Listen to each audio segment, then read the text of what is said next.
Fala galera! Hoje a ideia não é falar sobre quanta energia um dragão tem ou se eles conseguem apagar um universo com um simples espirro. Isso já ficou claro. Agora a parada é outra, entrar na mente dessas entidades. Entender por que agem do jeito que agem. Por que são tão arrogantes. E o que realmente passa na cabeça deles quando olham para os humanos como se fossem insetos sem importância. Se prepara porque a mente de um dragão verdadeiro não é simples.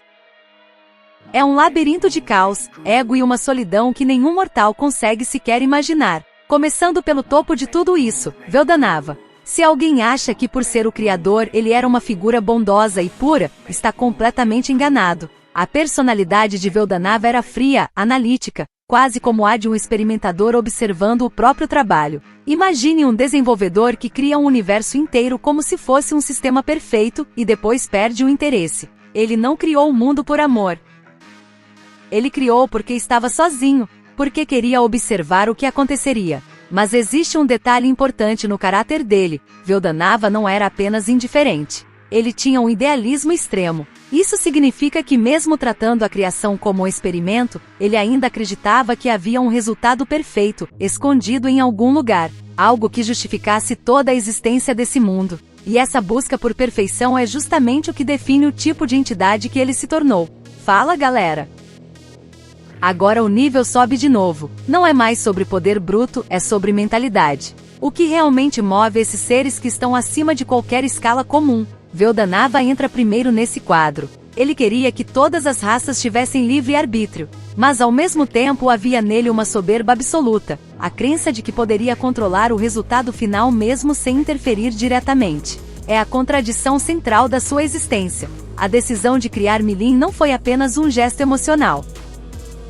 Foi uma ruptura, o maior ato de rebeldia contra a própria natureza dele. Milin não nasceu como dragão verdadeiro porque Veldanava decidiu ir até o limite do experimento. Ele transferiu quase todo o próprio poder para ela, abrindo mão de si mesmo no processo. Isso revela algo importante: Veldanava não era apenas um criador distante. Ele era alguém obcecado por ultrapassar limites. Não aceitava a posição de divindade estática. Queria experimentar algo além disso, mesmo que o preço fosse a própria existência. Agora o outro extremo dessa escala, Velzard, a dragão do gelo.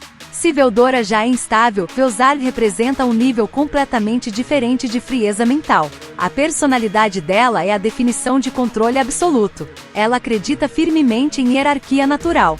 Para ela, existem dragões verdadeiros, alguns poucos seres no nível de Gai Crimson, e todo o resto simplesmente não entra na equação. Velzard não enxerga igualdade, enxerga estrutura. A relação dela com Gai não é algo emocional comum.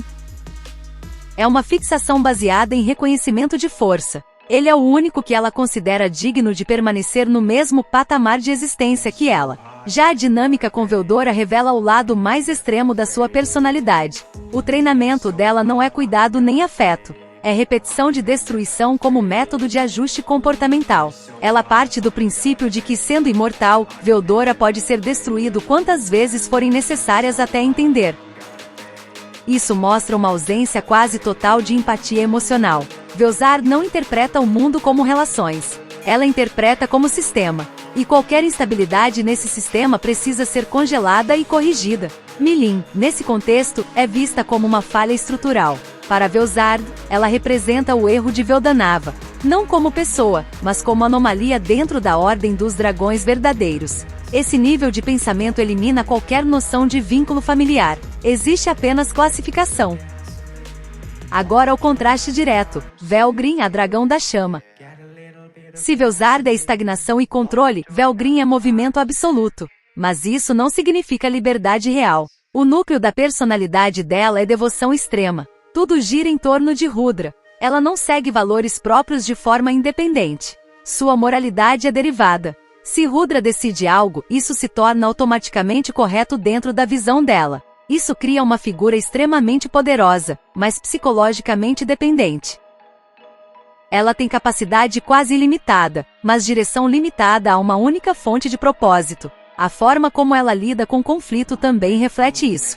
Sua agressividade não é aleatória. É direcionada, focada, sempre em função da proteção ou realização do objetivo de Rudra. O contraste com Velzard é direto. Velzard busca ordem interna e externa. Velgrin busca propósito externo absoluto. Uma vê o mundo como estrutura a ser mantida, a outra como caminho a ser seguido.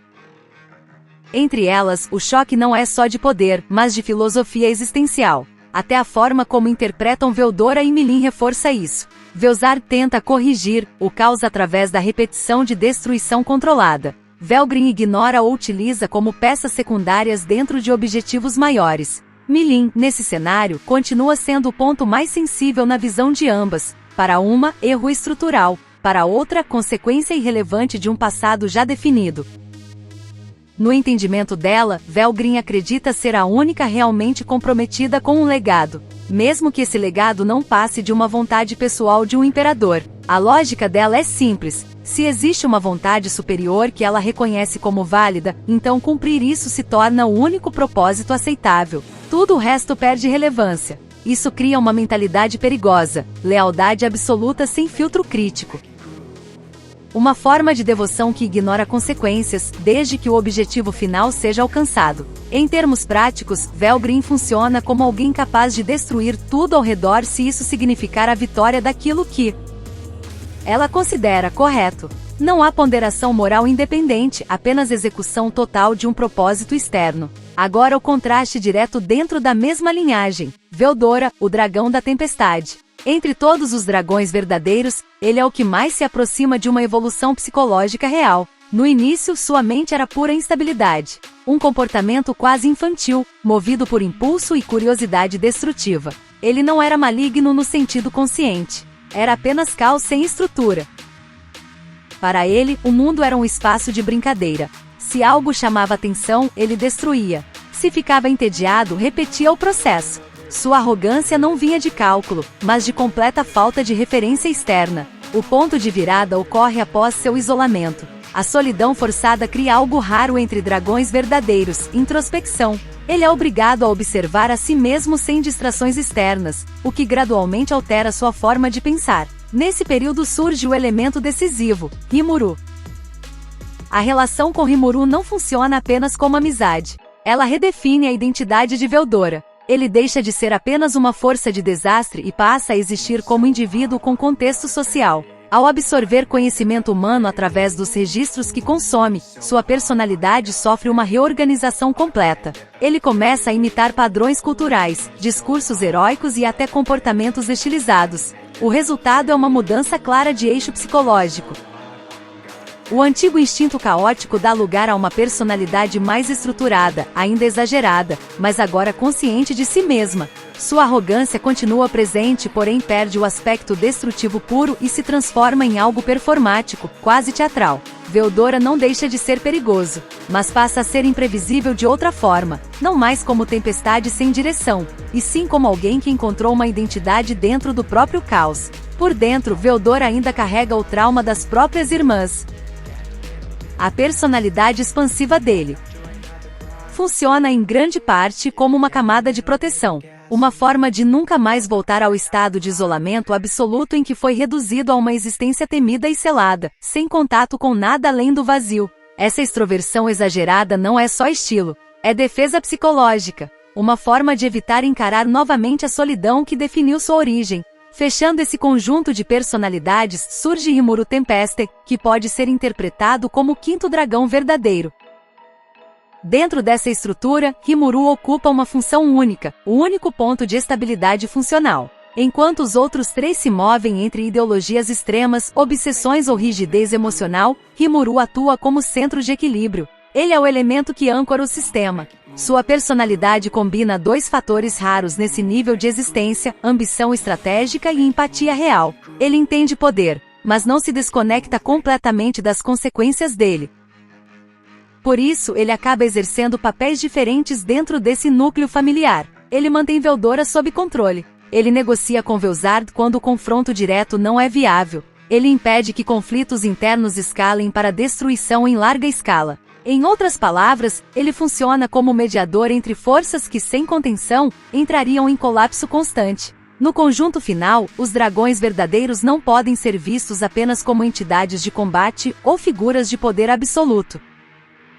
Eles representam estudos de personalidade em escala extrema, o idealismo que falha em Veldanava, a rigidez absoluta em Velsard, a devoção dependente em Velgrin, e a evolução instável em Veldora. Cada um deles amplifica um traço psicológico até o limite máximo possível. Por isso, seus conflitos não são apenas batalhas de energia ou destruição. São colisões de mentalidades, egos antigos, e traumas acumulados ao longo de existências praticamente infinitas.